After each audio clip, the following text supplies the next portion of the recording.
Welcome to சாமி இ-சேவை channel. இந்த வீடியோவில் பார்த்தீங்கன்னா இன்னைக்கு பரபரப்பாக பேசப்படக்கூடிய ஒரு சூப்பரான அப்டேட்டை பற்றி தான் பார்க்குறோம்.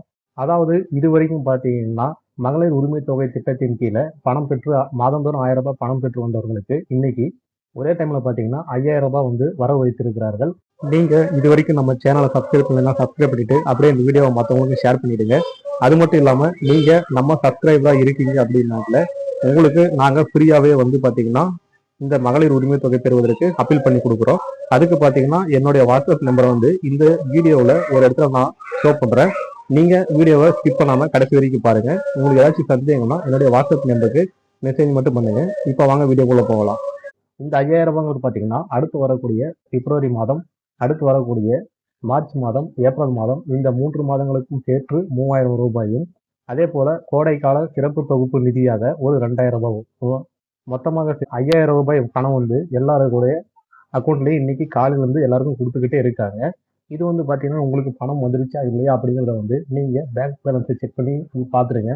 அப்படி பணம் வராதவர்கள் பார்த்தீங்கன்னா அதுக்கு ஒரு ஆப்ஷன் கொடுத்துருக்காங்க.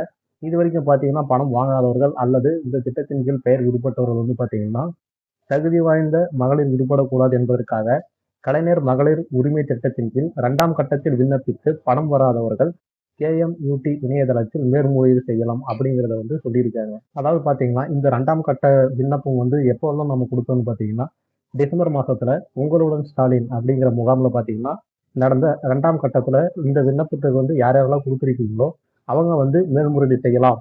அப்படி செஞ்சீங்க அப்படின்னா உங்களுக்கு வந்து இப்போ இதுக்கு முன்னாடி இருந்ததை விட இப்போ ஈஸியாக வந்து பரிசீலனை செய்து உடனடியாக பணம் வழங்குறதுக்கான ஏற்பாடு செய்யப்படும் அப்படிங்கிறதையும் சொல்லியிருக்காங்க. இப்ப இந்த 2ஆம் கட்டத்துல மனு விண்ணப்பித்தவர்கள் இப்ப விண்ணப்பித்து பணம் வராதவர்கள் இந்த இணையதளத்துல எப்படி மேல்முறையீடு செய்கிறது அப்படிங்கிறத இந்த வீடியோல பார்க்கலாம். அதுக்கு நீங்க இந்த மாதிரி ஒரு ப்ரௌசர் ஓபன் பண்ணிட்டு KMUT அப்படின்னு டைப் பண்ணுங்க. டைப் பண்ணிட்டு சர்ச் பண்ணுங்க. சர்ச் பண்ணீங்கன்னா ஃபர்ஸ்ட் ஆப்ஷன் உங்களுக்கு வந்து KMUT government of Tamil Nadu India அப்படின்னு இருக்கும். இந்த லிங்கை கிளிக் பண்ணுங்க. கிளிக் பண்ண உடனே பார்த்தீங்கன்னா உங்களுக்கு கலைஞர் மகளிர் உரிமை திட்டத்துடைய அபிஷியல் ஹோம் பேஜ் வந்து இந்த மாதிரி தான் ஷோ ஆகும். இதுக்குள்ள பார்த்தீங்கன்னா நீங்க ஒண்ணுமே பண்ண தேவையில்ல. இந்த குறைதீர்வு நியூ அப்படின்னு ஒன்று இருக்கும் பாருங்க, உள்நுழைவுக்கு பக்கத்துல இந்த குறைதீர்வு அப்படின்னு கிளிக் பண்ணுங்க. இதை நீங்க கிளிக் பண்ண உடனே பார்த்தீங்கன்னா அடுத்த ஒரு டேப்ல இந்த மாதிரி தான் உங்களுக்கு ஓப்பன் ஆகும். இதுல வந்து பார்த்தீங்கன்னா இங்க வந்து டிஸ்பிளே ஆகிட்டே இருக்குது. உங்களுடன் ஸ்டாலின் முகாமில் கலைஞர் மகளிர் உரிமை திட்டம் 2ஆம் கட்டத்தில் விண்ணப்பித்த பயனாளிகள் மட்டுமே குறைதீர்வுகளை சமர்ப்பிக்க இயலும் அப்படின்னு சொல்லியிருக்காங்க. இதுல வந்து ஏற்கனவே குறைதீர்வு சமர்ப்பிக்கப்பட்ட குடும்ப அட்டை எண் மற்றும் கைபேசி எண்ணை பயன்படுத்தி மீண்டும் குறைதீர்வை சமர்ப்பிக்க இயலாது அப்படின்னு சொல்லியிருக்காங்க. அதாவது பார்த்தீங்கன்னா மகளிர் உரிமை தொகை வேண்டி மனு சமர்ப்பித்து இருக்கிறீர்கள் அப்படின்னாக்கல நீங்க என்ன பண்ணணும்னா அப்போ நீங்க மனு கொடுத்தப்ப விண்ணப்பதாரர் பெயர் யார் பேர்ல கொடுத்துருக்கீங்களோ அந்த விண்ணப்பதாரர் பெயரை போடுங்க. அடுத்து இந்த இடத்துல குடும்பத் தலைவரின் பெயர்னு இருக்குது. இந்த இடத்துல குடும்பத் தலைவர் யார் உங்க ரேஷன் கார்டு இருக்காங்களோ அவங்களோட நேம் மென்ஷன் பண்ணுங்க. அடுத்து கைபேசி எண் இருக்கு. உங்களுடைய கைபேசி எண் என்னவோ அதை வந்து இந்த இடத்துல மென்ஷன் பண்ணிடுங்க. பண்ணதுக்கு அப்புறமா குடும்ப அட்டை எண் இருக்குது. எல்லாருக்கும் பார்த்தீங்கன்னா 333 அப்படின்னு சொல்லிட்டு ஸ்மார்ட் கார்டுக்கு கீழே ஸ்டார்ட் ஆகும். அந்த 333 ஸ்டார்ட் ஆகிற நம்பரை 12 டிஜிட் இருக்கும். அந்த குடும்ப அட்டை எண்ணை வந்து இந்த இடத்துல மென்ஷன் பண்ணிடுங்க.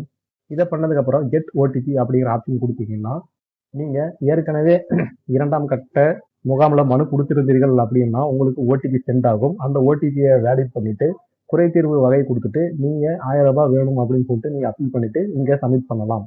அப்படி நீங்க 2ஆம் கட்ட முகாம்ல மனு எதுவும் கொடுக்கல அப்படின்னாக்கல இந்த குடும்ப அட்டையின் எண் 2ஆம் கட்ட மனுவில் இடம்பெறவில்லை அப்படின்னு உங்களுக்கு இங்கே ஷோ ஆயிடும். புரியுதுங்களா? இப்ப புதுசா இதுல வந்து நாம இதுவரைக்கும் பணம் வாங்காதவங்களும் சரி, அதே மாதிரி இதுவரைக்கும் பணம் வாங்காதவங்களும் சரி, 2ஆம் கட்ட முகாம்ல மனு கொடுக்காதவங்களும் சரி இதை வந்து பதிவு பண்ணவே முடியாது. நீங்க 2ஆம் கட்ட முகாம்ல மனு கொடுத்திருந்தால் மட்டும்தான் இதை வந்து நாம அப்பீல் பண்ணி கேட்க முடியும். ஸோ இந்த வீடியோ உங்களுக்கு பிடிச்சிருந்ததுல நம்ம சேனலை சப்ஸ்கிரைப் பண்ணிடுங்க. அப்படியே வீடியோவை மற்றவங்களுக்கு ஷேர் பண்ணிடுங்க.